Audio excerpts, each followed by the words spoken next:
बोलिए श्री बांके बिहारी लाल की जय। श्री राधा रानी सरकार की जय।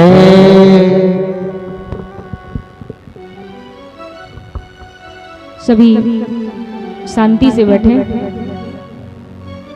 और शोर ना करें। थोड़ी ही देर में बड़े ही सुंदर हमारे बांके बिहारी लाल का आप सभी के बीच में जन्म होगा।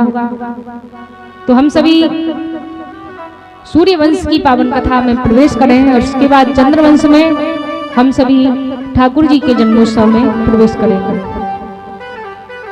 सूर्य वंश और चंद्रवंश की पावन कथा सुखदेव जी ने राजा परीक्षित को सुनाई। तो सूर्य वंश में मर्यादा पुरुषोत्तम भगवान श्री राम का जन्म हुआ और चंद्रवंश में भगवान श्री कृष्ण का जन्म होता है। तो सबसे पहले हम संक्षिप्त में सूर्य वंश में प्रवेश करें, क्योंकि अगर विस्तार से करेंगे तो श्री राम जी की कथा है और भगवान की लीलाएं तो अनंत हैं। हरि अनंत हरि कथा अनंता कहई सुनई बहुविधि सब संता। तो संक्षिप्त में श्री राम के जीवन में प्रवेश करें और इसके बाद हम सभी विस्तार से भगवान श्री कृष्ण के जन्मोत्सव में प्रवेश करें। सूर्यवंश की बड़ी ही सुंदर पावन कथा है। कैसे भगवान श्री राम लीलाएं करते हैं, कैसे भक्तों पर कृपा की। तो हम सभी सूर्यवंश में प्रवेश करें। देखिए, कहते हैं कि भगवान श्री राम ने जो लीलाएं की हैं, ध्यान से सुने, बड़ी ही सुंदर सारगर्भित श्री रामचरित्र की कथा है। सभी शांति से बैठे। देखो, भगवान श्री राम ने जितनी भी लीलाएं की, जितने भी चरित्र किए, केवल और केवल मनुष्यों को दिखाने के लिए किए। भगवान राम ने कहा है, जैसे मैं चला हूं इस आधार पर अगर कोई पुरुष चलेगा तो उसको ठीक से सही भाई बनने में कठिनाई नहीं, ठीक पिता बनने में कठिनाई नहीं, अच्छा पुत्र बनने में कठिनाई नहीं, अच्छा पति बनने में कठिनाई नहीं। जैसे राम चले हैं उस आधार पर अगर कोई पुरुष चलता है तो भगवान राम ने बताया है कि एक भाई कैसा हो, एक पिता कैसा हो, एक पुत्र कैसा हो, एक पति कैसा हो, एक मित्र कैसा हो, और यहाँ तक कि बताया है एक शत्रु भी कैसा होना चाहिए। जितने भी भगवान ने लीलाएं की, सभी स्वरूपों में भगवान ने बड़ा सुंदर लीलाएं। श्री राम को मर्यादा पुरुषोत्तम ऐसे ही नहीं कहा जाता। भगवान का जब जन्म हुआ तब केवल श्री राम थे। और ध्यान रखें, श्री राम भगवान बनकर नहीं आए, एक साधारण से हम जैसे ही, आप जैसे ही मनुष्य बनकर आए थे। ना ही भगवान ने कोई माया रची, ना ही कोई लीलाएं करी। केवल भगवान ने जो जो किया अपने त्याग के द्वारा किया। बताया है एक मनुष्य इतना त्याग करेगा तो राम बनने में कठिनाई नहीं। ये भगवान राम ने कहा। कोई स्त्री, कोई माताएं, जैसे माँ सीता ने पतिव्रत धर्म का पालन किया, ऐसे माताएं चलेंगी तो माँ सीता बनने में कठिनाई नहीं। भगवान राम ने जो जो किया हम कर सकते हैं। भगवान राम ने जो जो कहा हम में इतनी शक्ति नहीं वो करें, लेकिन भगवान ने जो किया है वो कर सकते हैं। श्री कृष्ण में इतना अंतर है कि भगवान श्री कृष्ण ने जो जो किया है उतनी हम में करने की शक्ति नहीं, लेकिन भगवान कृष्ण ने जो जो कहा है, गीता जैसा ज्ञान दिया है, उस पर चलने की आवश्यकता। तो इतना अंतर। राम कृष्ण दो एक हैं, अंतर नहीं नवेश, इनके नयन गंभीर हैं, इनके चपल विशेष। थोड़ा सा अंतर। भगवान श्री कृष्ण संपूर्ण रस भरी लीलाएं करते हैं, रस विहारी है, और भगवान श्री राम मर्यादा पुरुषोत्तम।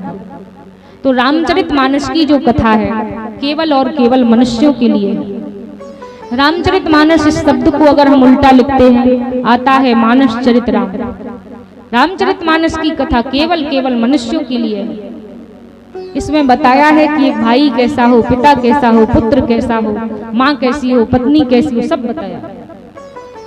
गीता योग का विषय है, श्रीमद् भागवत वियोग का विषय है, लेकिन श्री रामचरितमानस व्यक्ति के जीवन में प्रयोग का विषय है। रामचरितमानस की कथा जब हम सुने तो अपने जीवन में उतारे, क्योंकि ये हमें जीवन जीने का तरीका सिखाता है। रामायण एक संविधान है। जिसने रामायण को पढ़ लिया उसे संपूर्ण संविधान का ज्ञान हो जाता है कि जीवन कैसे जीना चाहिए। ये हमें रामायण सिखाती है। अच्छा, यहाँ पर जितने भक्त बैठे एक बार हाथ खड़ा करना। रामचरितमानस किन किन के घर में है? हाथ खड़ा कीजिए। किन किन के घर में रामचरितमानस रामायण? बस 4-5 घर। हर घर में रामचरितमानस होनी चाहिए। हर घर में जो माताएं बहनें पढ़ी लिखी हैं, हमारी बहनें दादा भैया जितने भी पढ़े लिखे हैं, सबसे निवेदन है कि प्रत्येक घर में रामचरितमानस होनी चाहिए। और अगर ज्यादा नहीं, आपकी बच्ची बेटियां, आपके बच्चे, दादा भैया और जो माता बहनें पढ़ लेती हैं, शुद्ध होकर बढ़िया स्नान करके चाहे 2 दोहा पढ़ो, लेकिन जरूर पढ़ो, उसका पाठ जरूर होना चाहिए। और इतना नहीं कर सकते तो रामचरितमानस की एक बड़ी सुंदर चौपाई है जो श्री राम के जीवन से विशेष, रामचरितमानस राम जी के जीवन से विशेष जुड़ी है। कौन सी? रघुकुल रीति सदा चली आई, प्राण जाए पर वचन न जाए। ये रीति है, जो वचन दे दिया उसको निभाते थे, चाहे प्राण क्यों ही ना निकल जाए। लेकिन आजकल किसी व्यक्ति ने कोई वचन दिया, उससे कहा तुमने कल ही तो वचन दिया था, आज भूल गए, तो कहता है रात गई बात गई। किसी व्यक्ति ने कहा फिर तुम्हारी सब औकात भी गई। आजकल तो वचन लेकर ही भूल गए। कलयुग में 3 चीजें भगवान ने हमें दी हैं। एक तो कायदा, दूसरा वायदा और तीसरा फायदा। कायदा सम्मान व्यक्ति बिल्कुल भूल गया है। वायदा, जो वादा किया है उसको निभाना भूल गया। तीसरा बचा है फायदा। अब जिसको जहां पर अपना अपना फायदा दिखता है वैसे ही करते।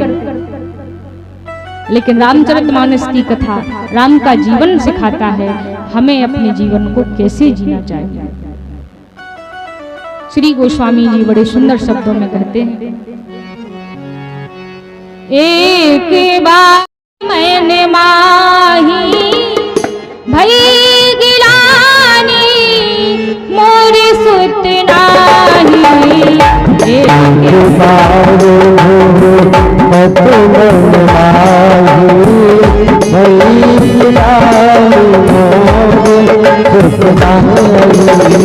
बार एक बारे भूपति मन माही, भई गिलानी, मोरे सुत नाही।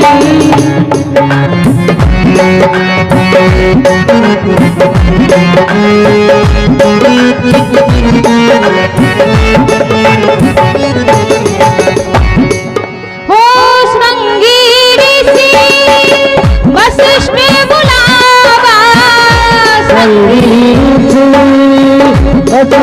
बुलावा, पुत्र कामी शुभे यज्ञ करावा।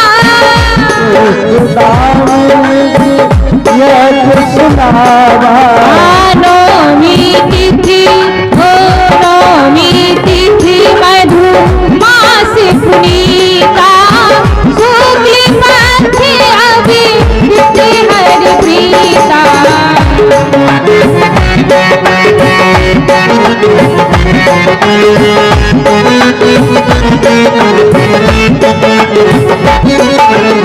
मध्य दिवस अरु शीत न घामा, पावन काले लोक विश्रामा। मध्य दिवस अरु शीत न घामा, पावन काले लोक विश्रामा। गोस्वामी जी कहते हैं, एक बार भूपति मन माही, भई गिलानी मोरे सुत नाही। महाराज दशरथ जी को चिंता हुई, मेरा कोई पुत्र नहीं, कोई संतान नहीं, मेरा चौथापन समीप आ चुका है, वृद्धावस्था आ चुकी है। अब अयोध्या के सिंहासन को, इस राज्य को कौन संभाले? बड़ी चिंता हुई गिलानी। और जब व्यक्ति को कोई कष्ट हो, दुख हो, तो 3 ही स्थानों पर जाना चाहिए। सारी दुनिया में नहीं घूमना चाहिए, इधर उधर अपना दुख नहीं सुनाना चाहिए। कहाँ जाना चाहिए? या तो भगवान के मंदिर में, या अपने माता पिता के पास, अर्थात अपने गुरु के पास ही जाना चाहिए। 3 जगह जाना चाहिए, यहाँ हमारे संकट का निराकरण होता है। तो महाराज अपने कुल गुरु वशिष्ठ जी के पास गए, गुरुदेव से कहा। गुरुदेव चिंता को समझ गए। राजन चिंता मत कीजिए, आपके यहाँ एक नहीं 4 पुत्रों का जन्म होगा। महाराज बड़े प्रसन्न हुए। महाराज ने कहा गुरुदेव इसके लिए क्या क्या करना पड़ेगा? गुरुदेव ने कहा इसके लिए पुत्रेष्टि यज्ञ करना पड़ेगा। महाराज ने कहा ठीक है, इसकी तैयारियां होने लगी। तब गुरुदेव ने कहा राजन यज्ञ तो हो जाएगा, लेकिन चिंता एक बात की है कि यज्ञ करेंगे श्रृंगी ऋषि, श्रृंगी ऋषि के द्वारा यज्ञ पूर्ण होगा। लेकिन श्रृंगी ऋषि की एक बात है कि श्रृंगी ऋषि के जो पिताजी हैं समीक मुनि, उनका नियम है कि वो कभी किसी मनुष्य का चेहरा नहीं देखते हैं। अब उनके पास से उनके पुत्र को कैसे लाया जाए? तब दशरथ जी महाराज ने कहा गुरुदेव आप ही कोई उपाय बताइए। तब गुरुदेव ने कहा राजन चिंता मत कीजिए, इसका प्रबंध हो जाएगा। राजा ने कहा कैसे हो जाएगा? एक प्रथम स्कंद रामायण में एक बड़ी सुंदर कथा आती है। भगवान श्री राम जी की एक बहन थी जिनका नाम था शांता। ध्यान से सुनो, ये रामायण की नहीं, रामचरितमानस की नहीं, ये प्रथम स्कंद रामायण की कथा है। उसमें बताया जाता है कि श्री राम जी की एक बहन थी जिनका नाम था शांता।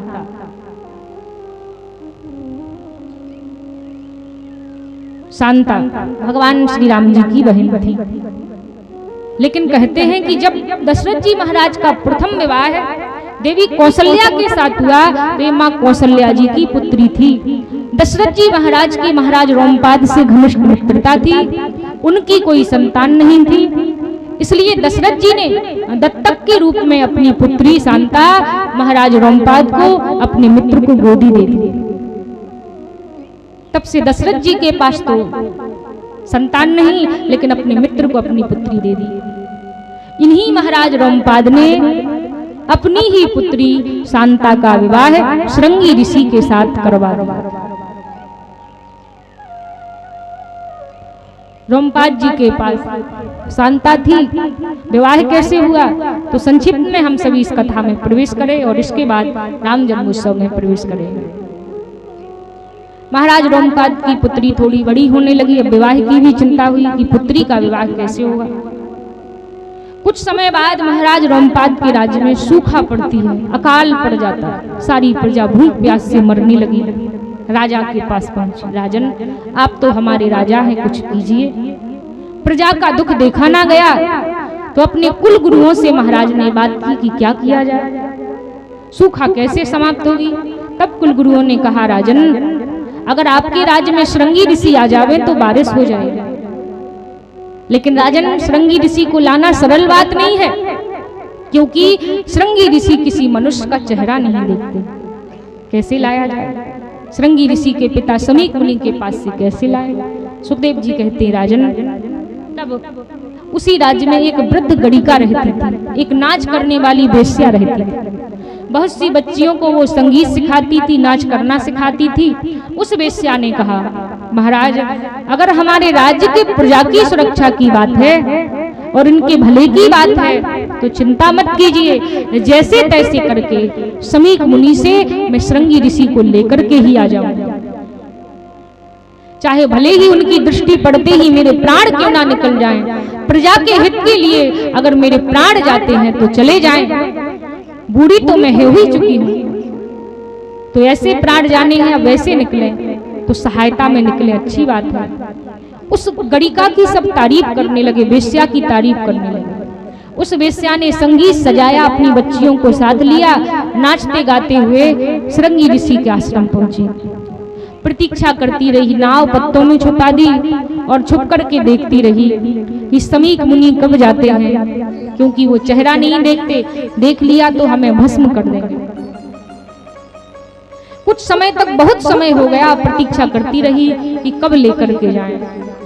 एक दिन वो समय आया। समीक मुनि अपने पुत्र श्रृंगी ऋषि से बोले, पुत्र अब तुम बड़े हो चुके हो, बुद्धिमान हो, इसलिए तुम अकेले भी रह सकते हो, यहाँ भजन करो, तब तक मैं वन में जाकर के भजन करता। तो समीक मुनि वन में चले गए। श्रृंगी ऋषि आश्रम में अकेले हैं। अब वेश्या ने श्रृंगी ऋषि को अकेला देखा और उन्हें साथ लेकर के संगीत से पहले उसने मोहित किया। जब वे मोहित हो गए तो नाव में बिठाया, महाराज के पास राज्य में ले आई। श्रृंगी ऋषि आए तो राज्य में बहुत जोर से बारिश हुई, प्रजा प्रसन्न हो गई, उस गणिका की जय जयकार होने लगी। अब समीक मुनि को जब पता चला कि मेरे पुत्र श्रृंगी ऋषि को राजा रोमपाद ने हरण किया, उसको ले गया है, क्रोध आया। क्रोधित होकर के समीक मुनि आने लगे। किसी ने बताया समीक मुनि आ रहे हैं, सारे राज्य को नष्ट कर देंगे, क्या किया जाए। तब ऋषियों ने कहा, राजन ऐसा कीजिए, अपनी पुत्री शांता का विवाह श्रृंगी ऋषि के साथ कर दीजिए और जब क्रोधित होकर के गुरुदेव आए तो इस अपनी पुत्री शांता को उनके चरण छूने के लिए भेज दीजिए। जो संत महात्मा अच्छे ऋषि होते हैं वो नारी पर क्रोध नहीं करते हैं, इसलिए इन्हें देखेंगे तो शांत हो जाएंगे।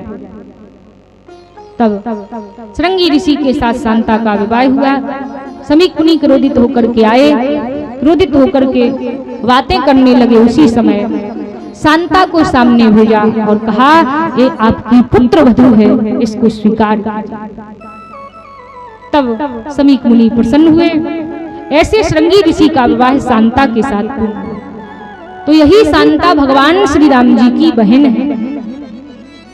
तब गुरुदेव वशिष्ठ जी ने कहा, राजन दशरथ चिंता मत कीजिए, आपकी पुत्री शांता श्रृंगी ऋषि को ब्याही है, अगर वो निवेदन करें तो श्रृंगी ऋषि यहाँ पर आ जाएंगे और पुत्रेष्टि यज्ञ पूर्ण हो जाएगा।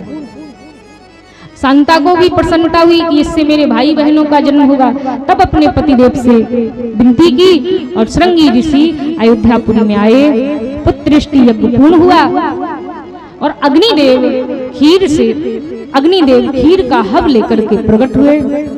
तीनों रानियों को खीर बराबर बराबर दी। तीनों रानियां अंदर जा रही थी कि उसी समय सुमित्रा रानी के हाथ से एक चील आई और खीर का दोना लेकर के उड़ गई। सुमित्रा जी को दो रानियों ने निराश देखा तो अपनी खीर में से आधा आधा हिस्सा करके दे दिया। इससे महाराज के यहाँ 4 संतानों का जन्म हुआ, पुत्रों का ही जन्म हुआ। सभी प्रसन्न हुए, महाराज प्रसन्न हुए। और प्रथम स्कंद रामायण में ऐसी भी कथा आती है कि वो चील दोना लेकर के उड़ी तो एक पर्वत पर माता अंजना तपस्या कर रही थी। उन्हें उसी समय जिम्हाई आई और उस खीर में से थोड़ी सी खीर उनके मुख में गिरी। उसी से कहा जाता है कि भगवान श्री राम के 5वें भाई का जन्म हुआ। वो कोई और नहीं, अनंत बलवंत संकट मोचन इस कलयुग के राजा श्री हनुमान जी महाराज थे। बोलिए हनुमान जी महाराज की। इसलिए भगवान श्री राम ने कहा हनुमान जी को हृदय से लगाकर कि तुम मम प्रिय भरतहु सम भाई, तुम मेरे भाई के समान मुझे प्रिय। ये हनुमान चालीसा में कहा जाता है। तो ये भगवान के 5वें भाई थे। और एक कथा तो यहाँ तक आती है, ऐसा वेदों में गाया गया है, क्योंकि बहुत सी रामायण हैं तो अलग अलग कथाएं आती हैं। वो चील कोई और नहीं थी, वो रावण की माता थी। उसने सोच लिया था कि जो अयोध्या का दशरथ की संतान होगी वो मेरे पुत्र का काल होगी। तो सोचा कि इस खीर को पहले ही क्यों ना समाप्त कर दूं।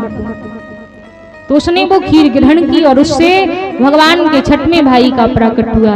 वो कोई और नहीं, श्री विभीषण जी महाराज थे। बोलिए विभीषण जी महाराज की।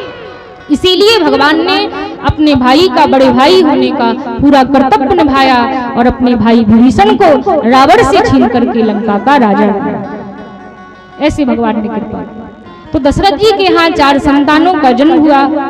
गुरुदेव ने पुत्रों के नामकरण संस्कार किए।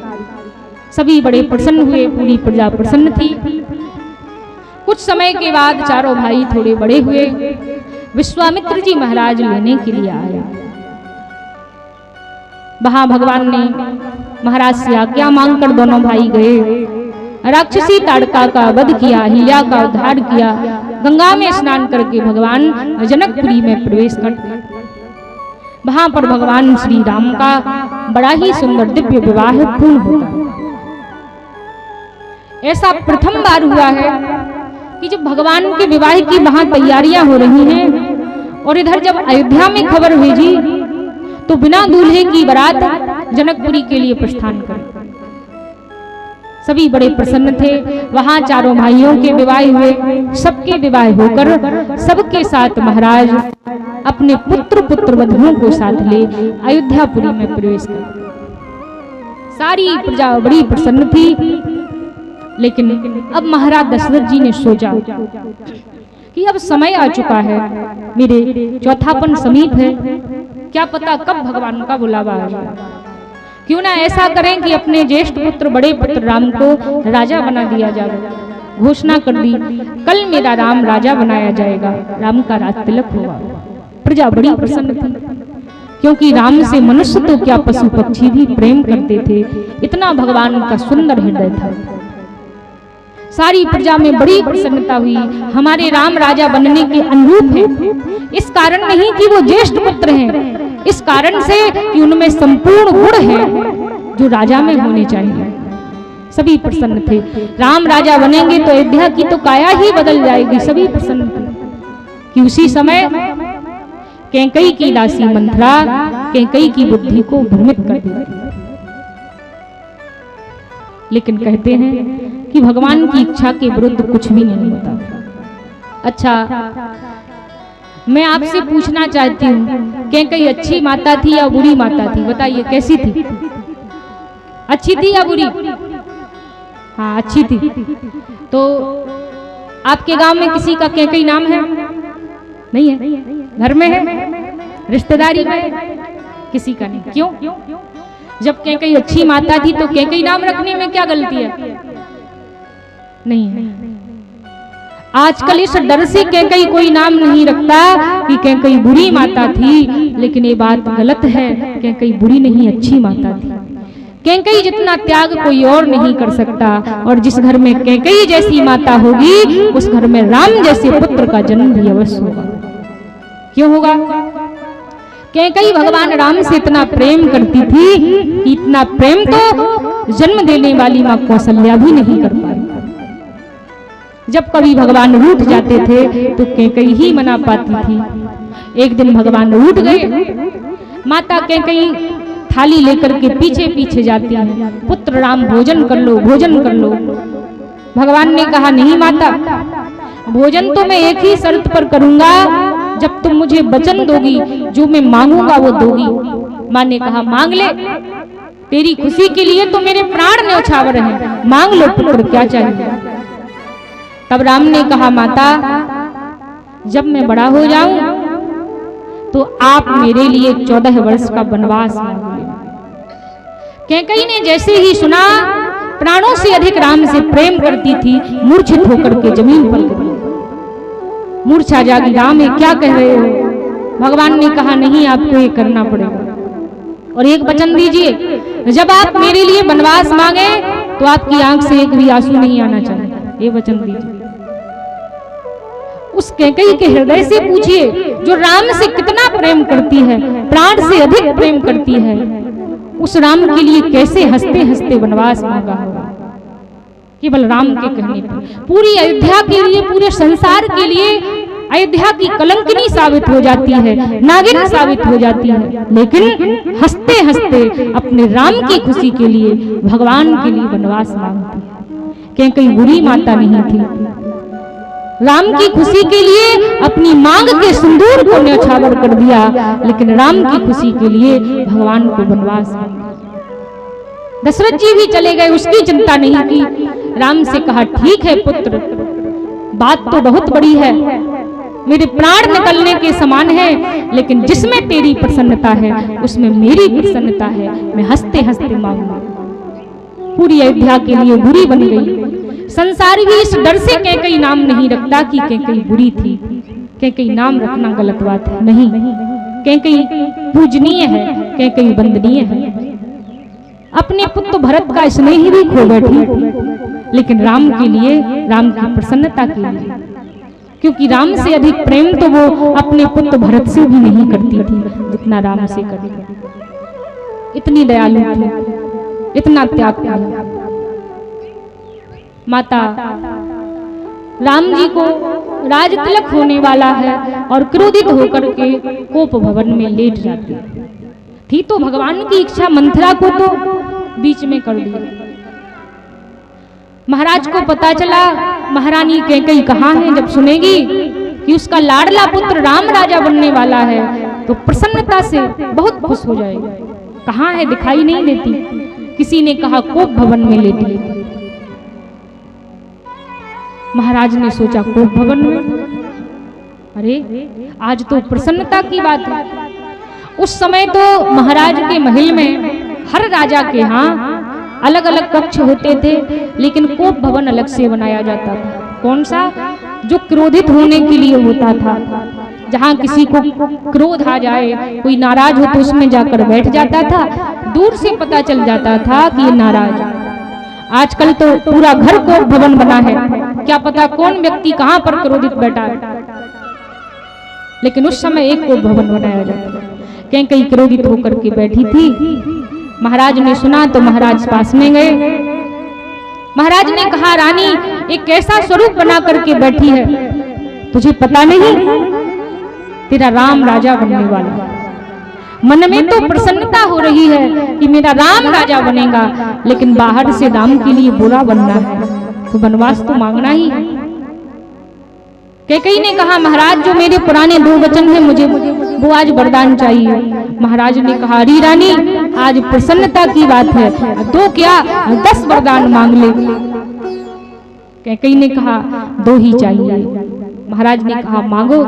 तो कहती है, पहले वरदान में राम को नहीं, मेरे पुत्र भरत को राजा बनाया जाए। दूसरा वरदान, राम को 14 वर्ष का वनवास, और वो भी एक तपस्वी के भेष में। महाराज ने जैसे ही सुना, मूर्छित होकर के राम से गिर पड़े, मूर्छा जागी, रोने लगे। अरे रानी तू तो बार बार कहती थी मैं राम से इतना प्रेम करती हूँ, तू तो नागिन के समान है, कितनी दुष्ट है। मेरे लाडले पुत्र को वनवास मांग रही है, जिसने मखमल से नीचे कभी चरण नहीं रखे, जो कांटों पर कभी नहीं चला, वो वनवास चला जाएगा। ठीक है, अगर तू चाहती है कि राम को राजा न बनाकर भरत को बनाया जाए तो चारों पुत्र प्राणों से प्रिय हैं, किसी को भी बना दे बात मान लूंगा, लेकिन मेरे राम को वन मत भेजो, मैं उसके बगैर जीवित नहीं रहता। अंदर से तो माँ कैकेयी को बड़ा कष्ट होता है, लेकिन राम की प्रसन्नता के लिए मांग लेती है। भगवान को पता चला कि मुझे वनवास मिला है, माँ ने मांग लिया, तो भगवान प्रसन्न हुए। कैकेयी माँ को प्रणाम किया, दशरथ जी को प्रणाम किया, सब माताओं को प्रणाम किया, गुरुदेव से आज्ञा ली, राजसी वस्त्र छोड़कर बलकल वस्त्र पहने तैयार हो गए। अब देखिए, एक भाई कैसा होना चाहिए, एक पत्नी कैसी होनी चाहिए, और पूरा परिवार कैसा होना चाहिए। आजकल तो घर में 2 सगे भाई हो तो किसी दूसरे दुश्मन की आवश्यकता नहीं पड़ती। दोनों इतने दुश्मन बने बैठे रहते हैं एक दूसरे के कि किसी और दुश्मन की जरूरत नहीं। छोटे छोटे से जमीन के टुकड़ों पर इतने लड़ते हैं कि जमीन पूरी 10,000 की होगी, कोर्ट कचहरियों में 1 लाख 2 लाख लगा देंगे, लड़ाई झगड़े और बर्बाद हो जाएगा। राम के जीवन से शिक्षा लीजिए। अयोध्या का राज्य कोई छोटा मोटा राज्य नहीं था, वो राज्य था अयोध्या का राजा, सारी पृथ्वी का राजा कहा जाता। इतना बड़ा राज्य, इतने बड़े राज्य के लिए 2 भाइयों में इतना प्रेम था, जबकि अलग अलग माताओं के भाई थे। आजकल तो सगी माताओं के लड़ रहे, अलग अलग माताओं के भाई। राम कहते हैं मेरे भाई की खुशी के लिए राज्य, भरत जी कहते हैं मुझे नहीं चाहिए, मेरे बड़े भाई के लिए। उस राज्य को, अयोध्या के राज्य को गेंद की भांति इधर उधर फेंक रहे। और आजकल के भाई सीने पर 100 बार सहे, जब दुश्मन की तलवार उठी, हिम्मत तो उस दिन टूट गई, जब आंगन में दीवार उठी, जब आंगन में दीवार उठी। कैसे एक दूसरे से विरोध करते, भाई भाई एक दूसरे के शत्रु बने बैठे। इस जमाने में कलेजा तक हिला देते हैं लोग, सगे भाई को जहर हंसकर पिला देते हैं। पैसा है यार यहाँ, वरना बेकार यहाँ, पैसे के खातिर जग में इंसान लाचार है। पैसे के खातिर ईमान तक लुटा देते हैं लोग, सगे भाई को जहर हंसकर पिला देते हैं। ऐसे ऐसे भाई देखे हैं इस संसार में, लेकिन राम और भरत के जीवन से शिक्षा लीजिए, लक्ष्मण जी के जीवन से शिक्षा लीजिए।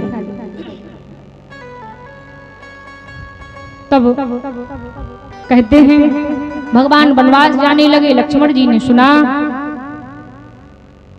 तब लक्ष्मण जी को पता चला भाई जा रहे हैं, उनके बगैर मैं नहीं रहूंगा, साथ में जाने लगे।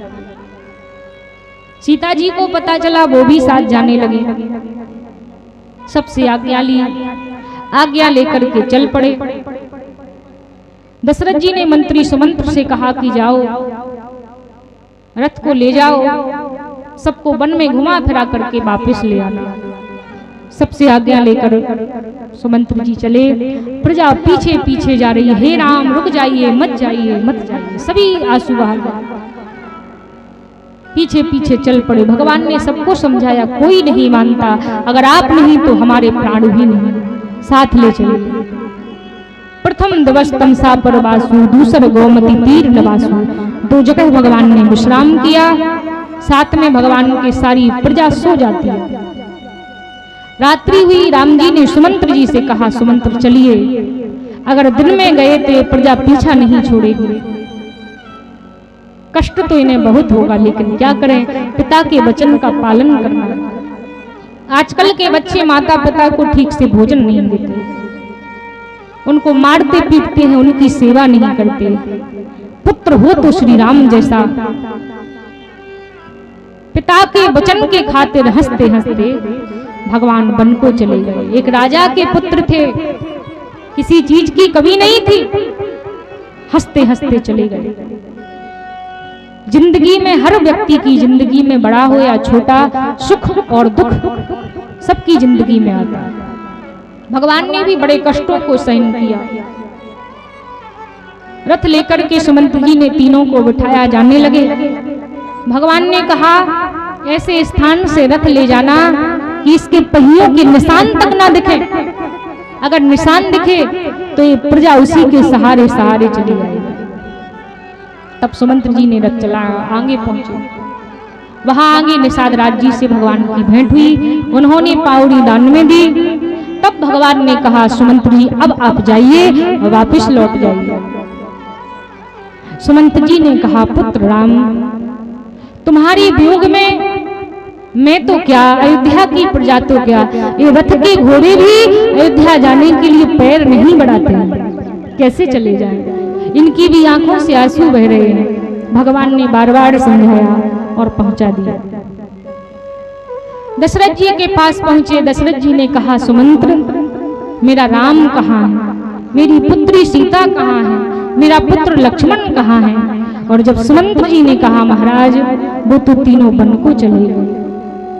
और जैसे ही महाराज ने सुना तो गोस्वामी जी कहते हैं, राम राम कहे, राम कहे, राम राम कहे राम, तने पर हरि रघुबरे बिरहे, राहु गए सुरधाम। महाराज ने 6 बार राम नाम का उच्चारण किया और राम के ही वियोग में अपने प्राणों का परित्याग किया। भगवान से प्रेम ऐसा ही होना चाहिए। भगवान के वियोग में 2 ही व्यक्तियों ने तुरंत प्राण त्याग दिया।